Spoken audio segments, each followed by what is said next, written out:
You get the opportunity to kind of see some modern aspects of our judicial system, and I guess I would hope that our students don't have a situation in their life where they necessarily personally need to be aware of aspects of our judicial system, but I think as somebody who's part of like a greater society, we should be aware of like the rights and responsibilities of us as citizens, and if we see like injustices happening throughout society, to be people who are educated on what human beings are entitled to in our country. The more aware you are of what your rights are as an individual and what the rights of your fellow citizen are and your fellow person are, the more likely you are to be able to make positive change when you recognize that things are not going the way they should.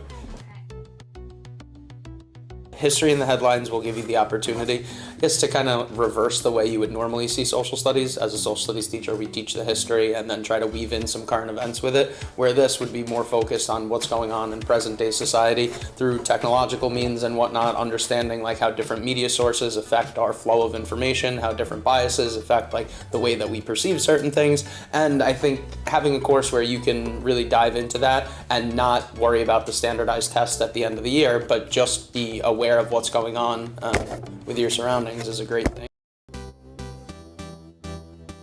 AP Psychology is a dual credit class, and what that means is that we have college credit for the AP exam itself, and then also possibly Suffolk Community College, and it's an intro to psychology class, all of it.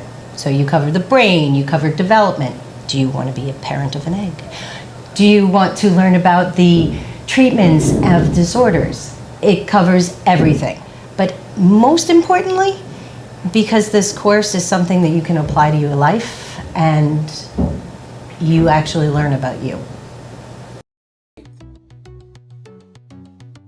You're going to focus on the historical circumstances that led to different genocides occurring throughout history. And I think a lot of times when you learn about things like the Holocaust, you look at it from the victim's perspective and we see that there were such terrible things that occurred.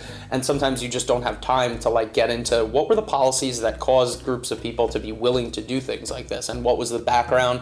Are there any common trends when we see different genocides have occurred throughout history? I also believe, just from a historical perspective, that we kind of owe it to the people who came before us to recognize what they went through and to recognize what that experience was.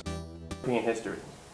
That's a full year, 1 credit course. One thing you have to do is take the AP course or the AP test in May, so that's non-negotiable. But if you really want to test yourself, this is the class for you.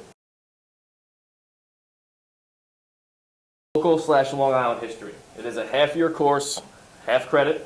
If you are into Long Island, Port Jeff history, this is the class for you. The average person doesn't really understand how important and impactful Long Island has been really in our entire country's history. So from really the American Revolution until now, we're going to dig deep into some aspects of Long Island history. I'll be teaching AP Europe. Sports history is going to be awesome. And it's not just going to be about the history of sports, it's going to be about how sports transcend society.